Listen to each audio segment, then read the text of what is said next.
Hey, what's up, everybody? This is Charles Sebastian, and welcome you guys to another episode of the DREAMERSPRO show. We'll cover everything from sports, hot topics, classic debates, entertainment, and we give you guys a fresh perspective on things and how we see them. And today we got a great show for y'all, man. But before we get into it, please make sure you like the video and sub to the channel, and be sure to follow me on Instagram. My handle is CTABANZ. So let's get into this topic here. So we did some shows recently that were centered on LeBron and these guys from Maverick Carter starting a rival league with the NBA.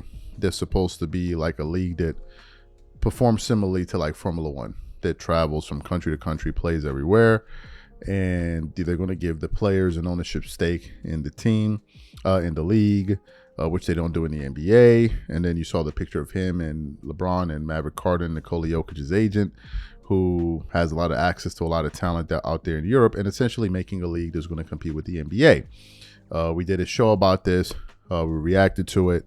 We went over some of the motivations for why LeBron could be possibly doing this. So apparently, and shout out to him, man, shout out to Kwame Brown. Apparently he saw one of the shows that we produced. So I tuned into one of his shows yesterday, and I clicked on the video to hear what he was talking about. And he said something about LeBron James going to war. And I was like, okay. So I started watching it, and then Kwame starts to bring up a point that I hadn't considered in any of this. In this entire situation, in this entire equation, I had never thought about it from the standpoint that Kwame brought up. Kwame was essentially saying that, look, there's going to be ramifications for going up against a league like the NBA, right? There are going to be some serious ramifications for this. And LeBron needs to understand what he's about to do and what he could be potentially opening up himself for. But as he was talking about them, we're going to get his comments in a moment. He brought up a video that we had done where we were reacting to what Stephen A. Smith has said about what's really going on behind the curtains. Why LeBron was causing problems with the All-Star game, why he was telling players to not compete and all of this stuff. And Stephen A. Smith essentially revealed, because Kwame referred to it, and I want to play because we did a show about this in January. He was basically talking about why the NBA is not going to let LeBron own a team, which then kind of brings us to the reason why all of this is happening, because essentially they're shutting LeBron James out of the league. He's not going to be a team owner. And Stephen A. Smith was explaining the reasons for that taking place. So what we want to do is I want to play the sound from what Stephen A. Smith had to say in January about this very issue that Kwame Brown is talking about, and I'm going to come back and continue on the show. Take a listen to Stephen A. Smith here back in January. When you look at today's NBA culture, when you look at some of the hits NBA players take, particularly as we approach All-Star Week in the slam dunk contest that LeBron James never participated in, the flagrant, lackadaisical effort they put forth during All-Star Weekend, LeBron James, way before all of that, deciding to take his talents to South Beach from Cleveland, and Dan Gilbert, the owner for the Cavaliers, had to find out watching the news just like everybody else, or watching him with Jim Gray just like everybody else. Those kind of things are the kind of, along with that player empowerment movement that LeBron has instigated, which people like myself clearly applaud him for. Those kind of things, the flagrant manner in which he has done it, that has served to turn owners off, which you know all too well, Wendy. How good or how much does that serve to ingratiate him with them in terms of their support with him coming in as an owner? Everybody wanted that for Michael Jordan because of what Michael Jordan did for the league. Even though people like myself, you, and others appreciate what LeBron has done in terms of his part, he's been a beneficiary of the sacrifices that the Magic Johnsons, the Larry Birds, the Michael Jordan, and others have made. And there are some who believe there is an absence of appreciation on his part in that regard, which is why they would probably get in the way of him having an ownership stake, which would explain a story like this. That's what came to my mind with somebody like LeBron James. With all that they've done for the game, it doesn't why sit well with would me. they not receive the report? Because it's a good old boys club at the end of the day. And if they don't like you, and they don't like the way that you've done business with them, they don't have to let you in. Or if they don't like the impact or the resonance that you would bring to that room, they don't have to let you in. Certainly, Wendy's absolutely right. It's about the money first. It's about the equity first. It's about business first. But my point to you is that all things being equal, would you be as receptive to helping a LeBron compared to somebody else that never played the game, that's got billions of dollars and obviously can afford to own a franchise? Chances are you're going to give him resistance because you've seen the league have issues with LeBron despite all he's done for the league, because in several instances there are things that he has done that they've deduced is against their best interest as owners, as a business. They feel that way. Whether it's accurate or not, they actually feel that way. And I know this because I have been told this by people who are in that room. And I'm sure Wendy has as well, because they don't feel, even though they know he's done a tremendous amount for the league, we all know this, there are other things that he has done that has not been helpful. And they know it, they feel it, and they point the finger at him for it. I brought up the slam dunk contest. They talk about that. We all brought up the lackadaisical effort that they put forth for the All-Star game on Sunday for All-Star weekend. You think they don't look at LeBron James? Larry Bird and Dr. J and them come in and talk to the team last year, and they think that they've touched the pulse of the players and all of this stuff. And then they say, you know what? LeBron just gave a side eye to everybody else. And the next thing you know, they went out there and allowed 400 points damn near to be scored, putting forth no effort whatsoever. It may not have been his fault, but they didn't view it that way. Yeah. And because they didn't view it that way, those are the kind of elements, those increments of things, those incremental things that could be problematic when you're asking for equity in a prestigious sports brand. No, that is the bottom line. Great. So you heard what he had to say. Now, that's what Kwame Brown was referring to in his sound. Then Kwame goes on to say that, look, if you're going to go to war with the NBA, you need to be careful, and you need to make sure all of your ducks are in a row and understand that they're going to come for you. They are going to come for you the same way when Cosby wanted to own a network. He says, whenever you want to pull off power moves like this, you need to understand that you're no longer playing a kid's game anymore.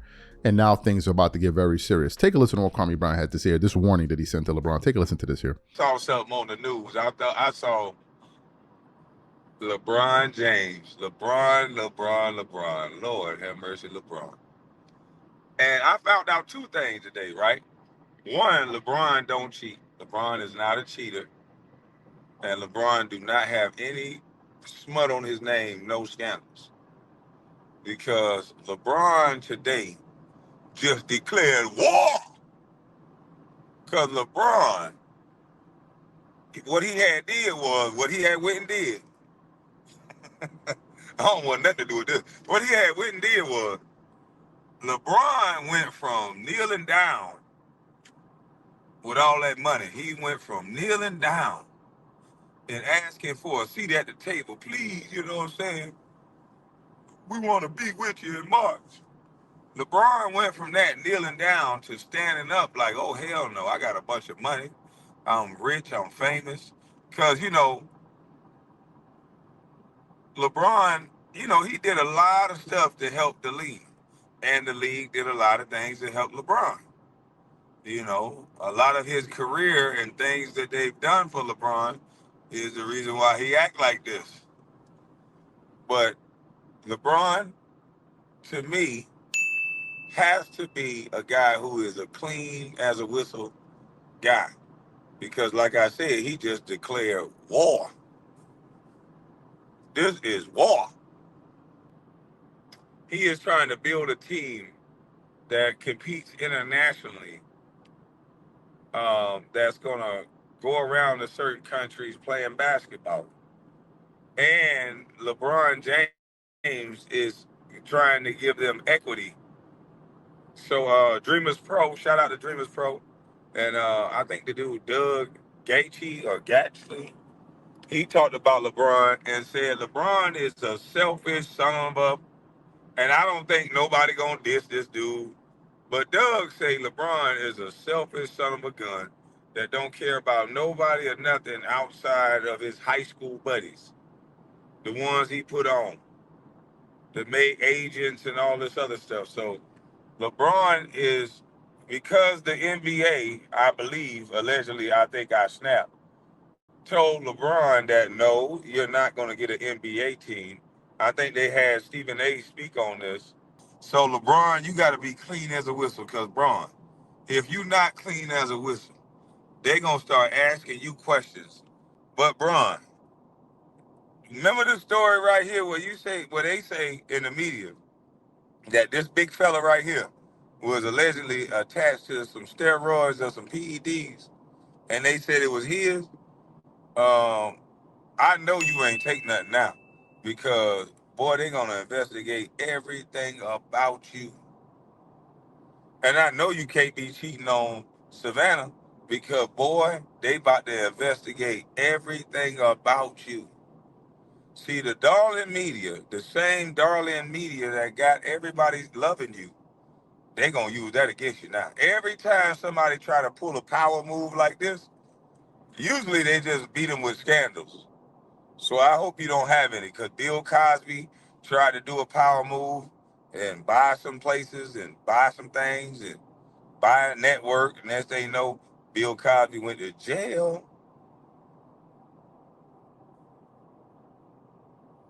So I'm just saying. But listen, man, I'm just telling you, when you make moves like this against the powers that be, a league that helped build you and make you, dubbed you as the king, dubbed you as the king, this like a slap in the face. And the NBA, this what you get. This what you deserve. Y'all want a storyline so bad, and LeBron is a shrewd businessman, and he got a storyline for your ass. Great. So you heard what Kwame Brown had to say. One of my thoughts about this, as I said at the beginning of this show, I never even considered this from this angle. I never even thought about it from that standpoint. And he was just basically saying, if you get yourself into a situation like this, you better make sure that you're squeaky clean. That you're squeaky clean, because now you're going up against larger entities. Let's face it, folks. These guys that own these teams, I mean, yeah, LeBron is a bigger star than these guys, obviously, but when it comes to money and power and all of that stuff, it's not even close.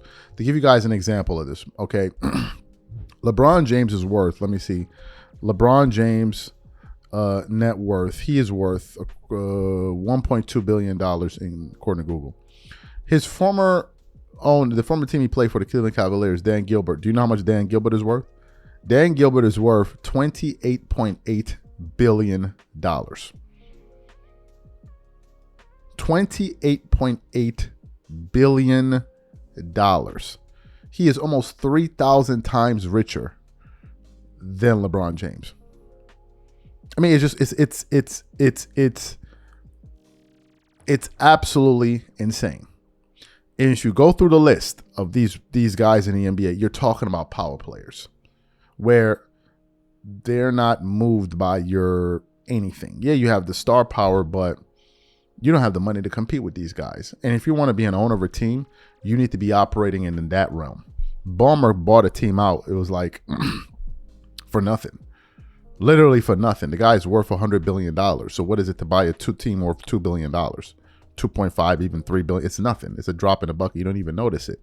So these guys, you're now talking about serious money. And the guys on Wall Street, you're now talking about serious money here. And these are the guys that LeBron is going up against, right? So if you have a net worth of $1.2 billion, you're looking to buy a team now for $4 billion. The Lakers just sold for what, $10 billion. So that readjusted the value of all of the teams in the NBA. You're talking about serious dollars here. This new league that they're trying to build, they're trying to raise $5 billion in investments to even get into the game, right? So LeBron is now saying, okay, we're going to create a league that competes with you. Well, you do that, you're now entering into some murky waters. And Kwame Brown is just saying, be careful. That's all he's saying. Be careful and go into this thing with your eyes open. That's all Kwame's saying. And I think he makes a good point. What I want to know from you guys, what do you think about the warning that Kwame Brown laid bare? Do you think it's a fair one, or do you think, no, he's reading too much into this thing? Whatever you guys think, please leave your thoughts and comments in the comment section. We'll catch you guys on the next show. Peace.